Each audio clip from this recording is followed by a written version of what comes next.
everyone, my name is Michelle Logan. Cornelius receives Holy Spirit. In Caesarea there was an important Roman army officer named Cornelius. Although he was not a Jew, the Jews respected him. He generously helped poor and needy people. Cornelius believed in Jehovah and prayed to him continually.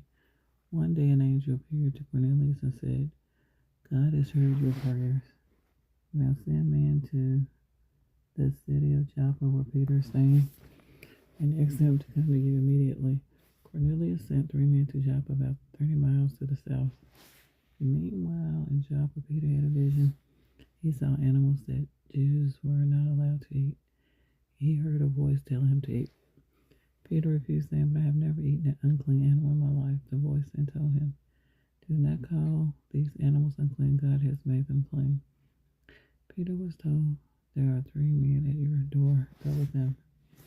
Peter went to the door and asked the men why they were there. They answered, "We have been sent by Cornelius, a Roman army officer. You are to come to his house in Caesarea. Peter invited the men to stay overnight as his guests. The next day, he went with them to Caesarea, together with some brothers from Joppa. When at last Cornelius saw Peter, he got down on his knees. But Peter said, "Get up, I am a man just like you. God told me to come to your house, even though Jews do not go into the homes of Gentiles. Now please tell me why you sent for me." Cornelius told Peter, 4 days ago I was praying to God, and an angel told me to send for you.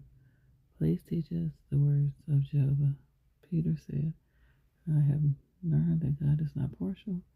He accepts anyone who wants to worship him." Peter taught them many things about Jesus. Then the Holy Spirit came upon Cornelius and those who were there with him, and all of them were baptized. Acts chapter 10, verse 35.